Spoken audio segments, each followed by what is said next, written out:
찬송가 294장 찬양 드림으로 화요일 새벽 기도회를 시작하겠습니다.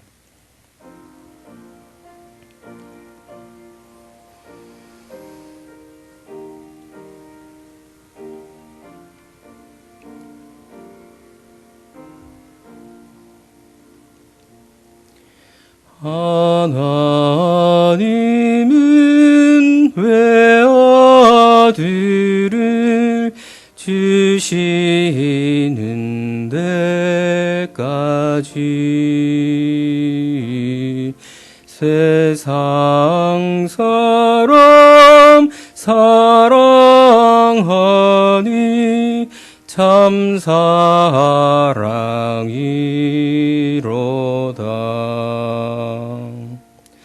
하나님은 사랑이라 죄악에 빠졌던 우리까지 사랑하니 참 사랑 아닌가. 이 사랑에 감사하여 곧 주께 나오라. 고난 영혼 주께 맡겨 구원을 얻으라. 하나님은 사랑이라 죄악에 빠졌던 우리까지 사랑하니 참 사랑 아닌가. 함께 묵상하실 하나님의 말씀은 누가복음 23장 13절에서 25절까지의 말씀입니다.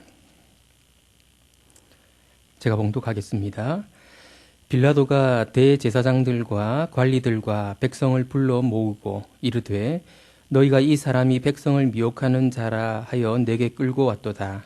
보라, 내가 너희 앞에서 신문하였으되 너희가 고발하는 일에 대하여 이 사람에게서 죄를 찾지 못하였고 헤롯이 또한 그렇게 하여 그를 우리에게 도로 보내었도다. 보라, 그가 행한 일에는 죽일 일이 없느니라. 그러므로 때려서 놓겠노라. 무리가 일제히 소리질러 이르되 이 사람을 없이 하고 바라바를 우리에게 놓아주소서 하니 이 바라바는 성중에서 일어난 밀란과 살인으로 말미암아 옥에 갇힌 자러라. 빌라도는 예수를 놓고자 하여 다시 그들에게 말하되 그들은 소리질러 이르되 그를 십자가에 못 박게 하소서, 십자가에 못 박게 하소서 하는지라. 빌라도가 세 번째 말하되 이 사람이 무슨 악한 일을 하였느냐. 나는 그에게서 죽일 죄를 찾지 못하였나니 때려서 놓으리라 하니 그들이 큰 소리로 재촉하여 십자가에 못 박기를 구하니 그들의 소리가 이긴지라.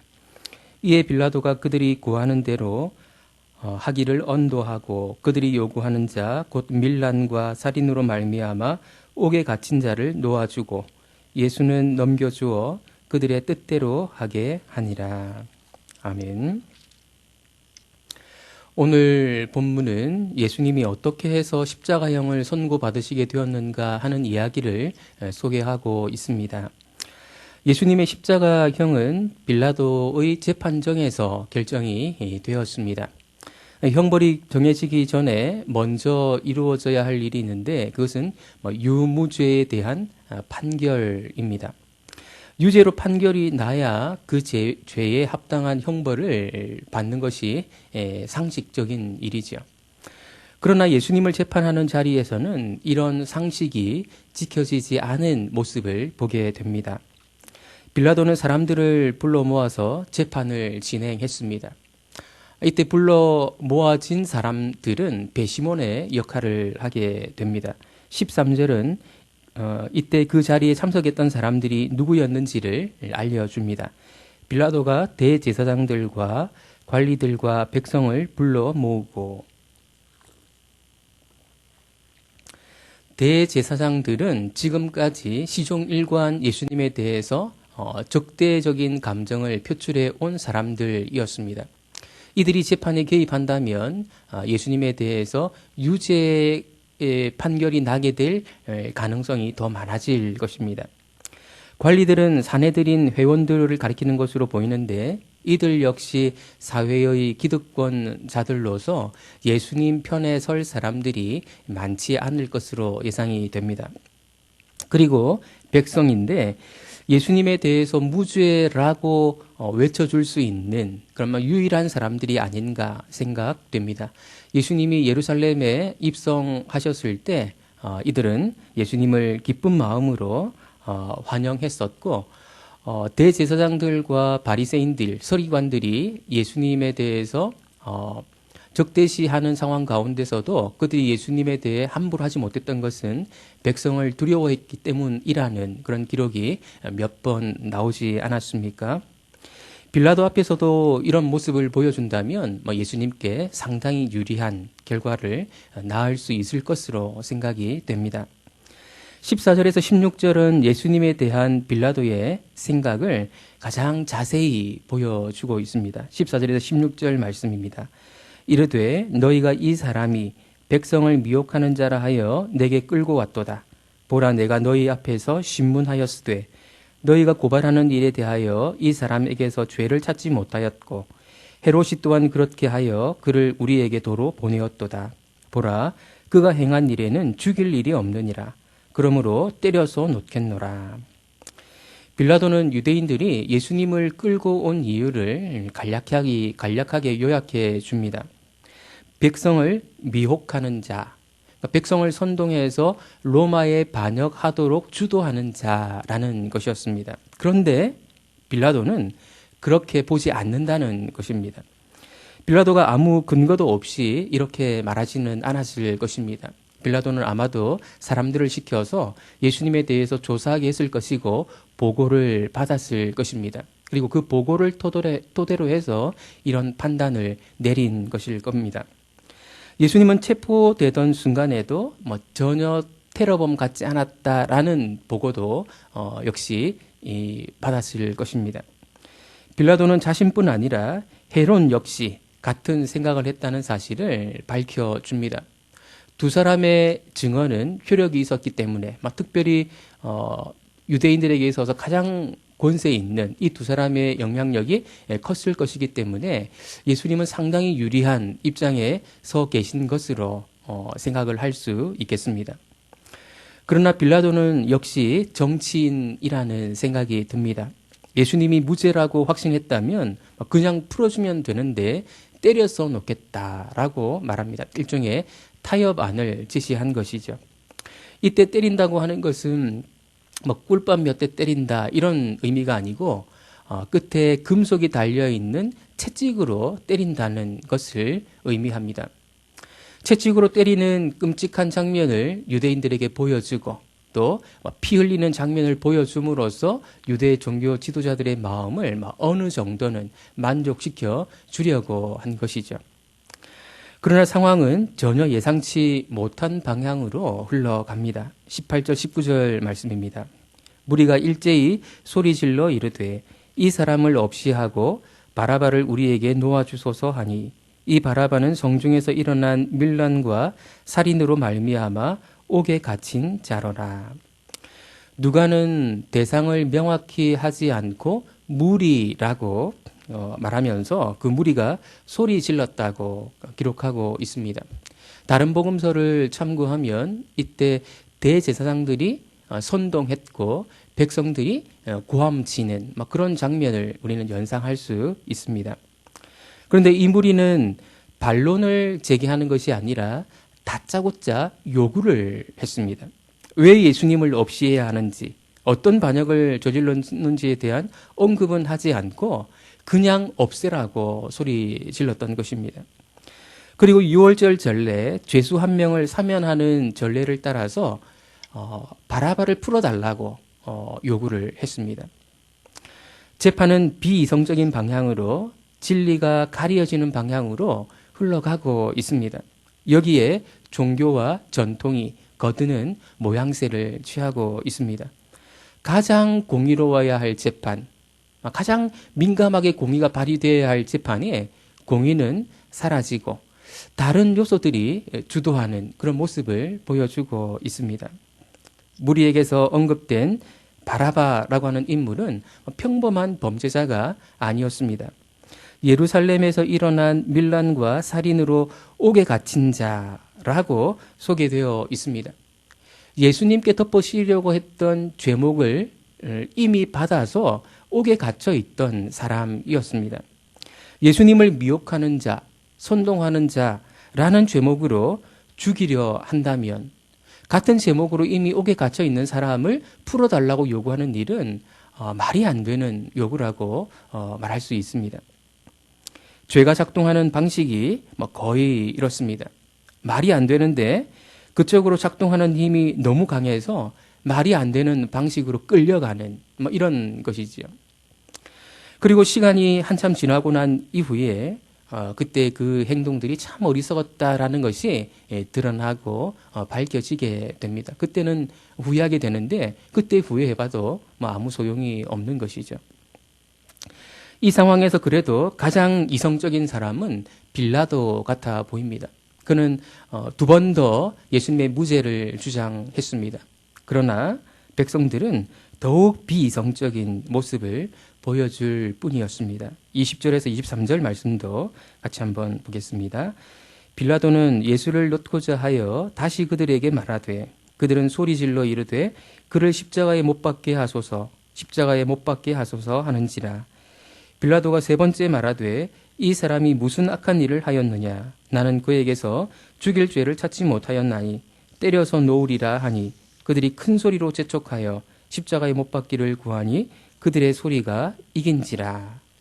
그들은 예수님을 십자가에 못 박으라고 소리 질렀고 결국 그들의 소리가 이겼다고 누가는 기록하고 있습니다. 그들의 소리가 이겼다고 하는 것은 예수님이 십자가에 못 박히도록 결정이 되었다라는 것이죠. 십자가의 형이라고 하는 것은 이미 많이 들으셔서 아시겠지만 사람들에게 보여주기 위해서 구한된 끔찍한 사형제도였습니다. 죄를 지으면 이렇게 된다는 것을 보여줌으로써 죄를 억제시키려는 그런 기능을 하는 것이죠. 이때 죄라고 하는 것은 반란, 반역 같은 것들입니다. 오늘 우리 시대는 십자가를 교회의 상징으로 여기고 각종 장식으로 목걸이 같은 장식으로 달고 다니기도 합니다. 마치 예수님의 십자가 죽음이 처음부터 계획되었던 것으로 이해하는 경향도 있는 것 같습니다. 이것은 후에 바울이 했던 해석의 한 부분이지 원래부터 십자가의 죽음이 예수님께 계획되어 있었다라고 보기는 좀 곤란합니다. 누가에 의하면 십자가형은 백성들의 광기에 의해서 갑작스럽게 내려진 형벌이었고 재판을 공의롭게 이끌지 못했던 빌라도의 치명적인 말도 안 되는 실수였다는 것입니다. 누가가 재판 과정을 객관적이면서도 비교적 자세하게 묘사하고 있는 것은 예수님의 십자가 형벌이 얼마나 부당하게 불의하게 내려진 것인가 하는 사실을 읽는 독자들로 하여금 또는 듣는 청중들로 하여금 직접 느껴보도록 의도한 것이라고 말할 수 있겠습니다. 예수님은 이렇게 십자가형을 선고받으셨습니다. 이 시점에 우리는 누가 예수님을 십자가에 못 박히게 내어 주었는가 하는 부분들을 생각하면서 좀 묵상해 볼 필요가 있겠습니다. 무엇보다 예수님을 십자가에 못 박으라고 외쳤던 백성들을 먼저 떠올릴 수 있습니다. 앞서도 말씀드린 것처럼 이들은 원래 예수님을 지지했던 사람들이었습니다. 그런데 한순간에 변덕 변덕스러워져서 예수님을 십자가에 못 박히게 만든 주역이 되어버렸습니다.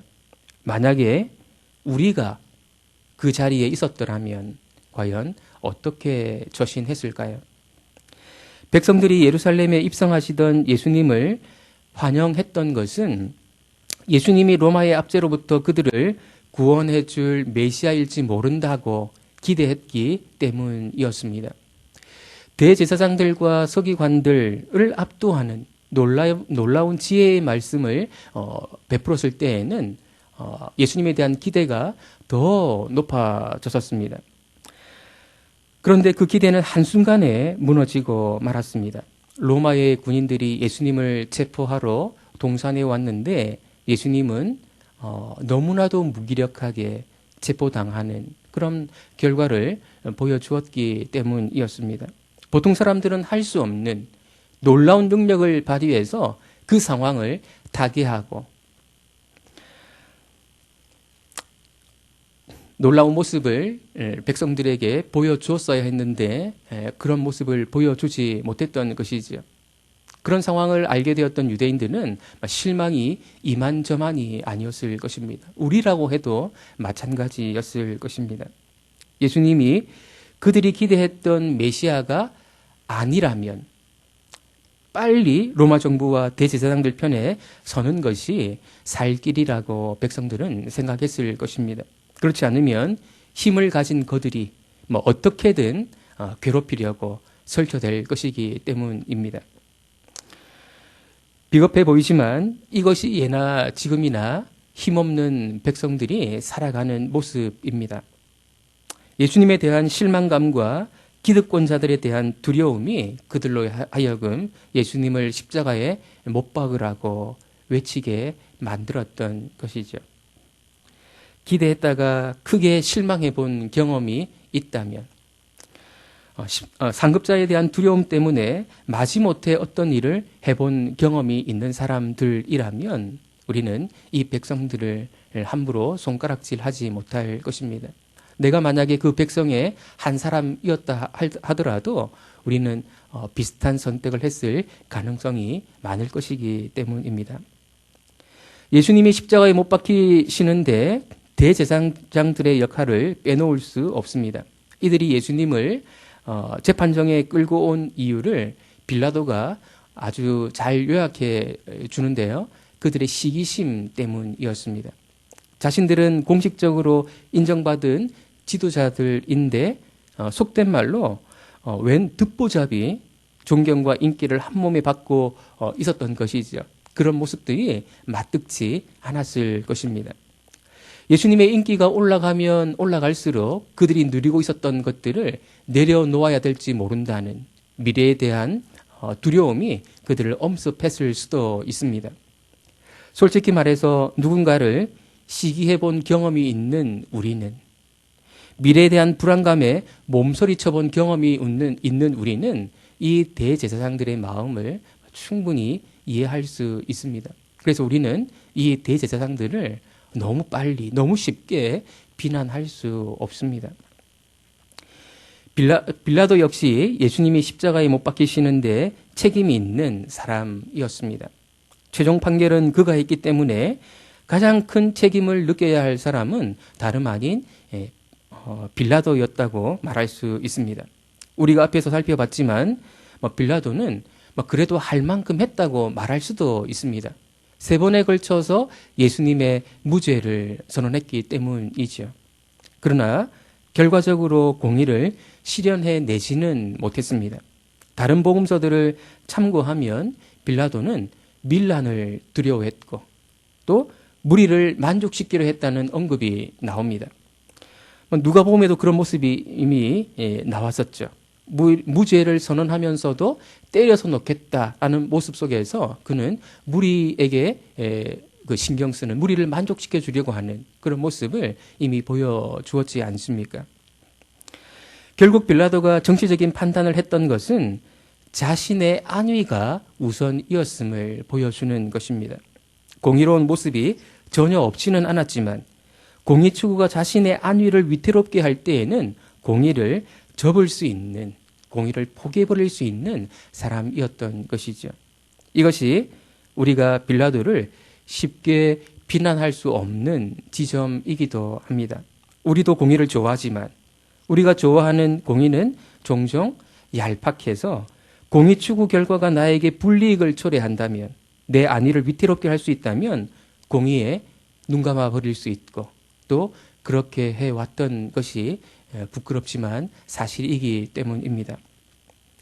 내가 백성들 가운데 한 사람이었더라면, 내가 그 당시에 대제사장이었더라면, 내가 빌라도였더라면 이 상황은 완전히 다른 모습으로 전개될 수 있었을까요? 나는 그렇게 자신 있게 말할 수 있을까요? 세상이 주는 불이익에 대한 두려움을 가진 사람들, 나보다 인정받는 사람에 대한 시기심을 느껴본 사람들, 미래에 대한 불안감에 사로잡혀 본 경험이 있는 사람들, 공의를 좋아하지만 내 안위가 당연히 우선이라는 얄팍한 정의감을 가진 사람들 모두가 예수님을 십자가에 내어준 일에 책임 있는 사람들이라는 것을 우리는 겸손히 인정해야 할 것입니다. 여기서 한 가지 더 짚고 넘어가야 할 것이 있습니다. 예수님은 왜 하필 십자가형을 선고받으셨나 하는 것입니다. 무리가 예수님을 십자가에 못 박으라고 했기 때문에 그런 것입니까? 그렇다면 무리들은 왜 예수님을 십자가에 못 박으라고 요구를 한 것입니까? 오늘 우리 시대 그리스도인들이 십자가를 기독교의 상징처럼 갖고 다닐 것을 미리 예견했기 때문은 아니겠죠. 십자가형은 바라바가 받기로 되어 있었던 형벌이었기 때문입니다. 그러니까 예수님은 바라바가 받아야 될 형벌을 대신 받으셨던 것입니다. 바라바는 어느 누구보다도 절실하게 깨달은 사실이 있었을 것입니다. 자신이 달려야 했던 십자가에 예수님이 대신 달리셨다는 것이죠. 유대인들이라면 모두가 인정했을 만한 사실이 있습니다. 자신들의 속마음이 그대로 다 노출된다면 그들도 바라바와 똑같은 형벌을 받았어야 했을 사람들이라는 것을 말입니다. 그들도 마음속으로는 다 로마에 대한 반역을 꿈꾸고 있었거든요. 그것은 우리 역시 마찬가지입니다. 우리를 창조하신 분의 뜻을 거스르고 자신의 왕국을 세우려 한 반역을 저질렀다는 점에서 우리 역시도 마찬가지 반역자의 길을 걸었던 사람들이라고 말할 수 있습니다.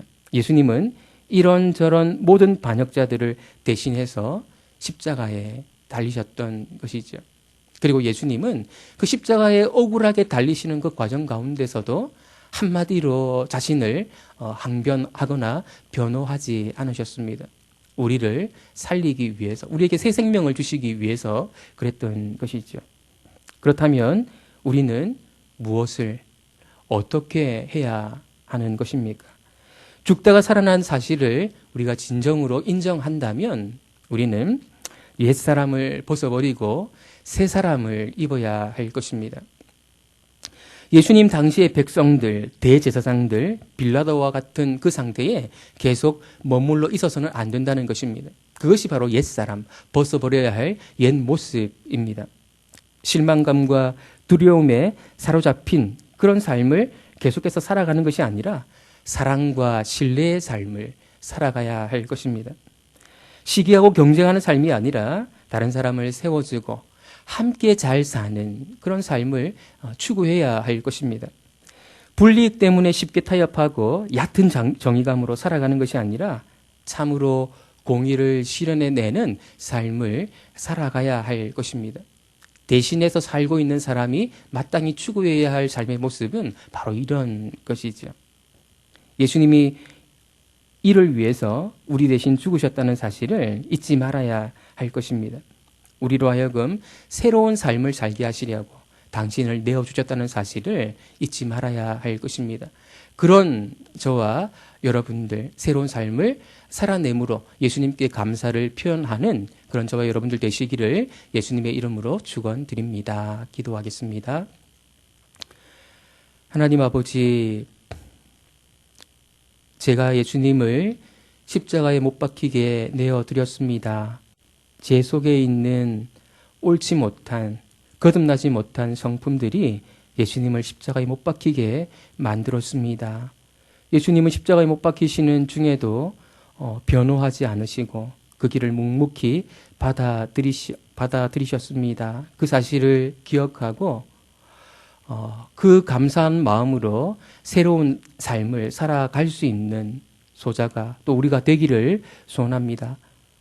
정의를 행하는 삶을 살아갈 수 있도록 도와주시기를 원합니다. 다른 사람을 세워주고 경쟁하는 것이 아니라 함께 잘 사는 그런 사회를, 그런 공동체를 세워가는 그런 역할을 감당하기를 원합니다. 그 새로운 삶의 길을 걸어갈 수 있는 우리 모두가 될 수 있도록 은혜 내려 주옵소서. 예수님의 이름으로 기도드립니다. 아멘. 하늘에 계신 우리 아버지여, 이름이 거룩히 여김을 받으시오며 나라의 임하옵시며 뜻이 하늘에서 이룬 것 같이 땅에서도 이루어지이다. 오늘날 우리에게 일용할 양식을 주옵시고 우리가 우리에게 죄 지은 자를 사하여 준 것 같이 우리 죄를 사하여 주옵시고 우리를 시험에 들게 하지 마옵시고 다만 악에서 구하옵소서. 대개 나라와 권세와 영광이 아버지께 영원히 있사옵나이다. 아멘. 네, 한두 가지 기도 제목 함께 나누겠습니다. 우리의 거듭나지 못했던 성품들이 예수님을 십자가에 못 박히게 했음을 인정하고 회개하는 그런 시간을 가졌으면 좋겠습니다. 예수님으로 말미암아 새 생명을 얻은 우리는 이전의 성품들을 극복하고 예수님 닮은 모습으로 하루하루 살아가겠노라고 또 우리 주님께 다짐하는 그런 기도를 드렸으면 좋겠습니다.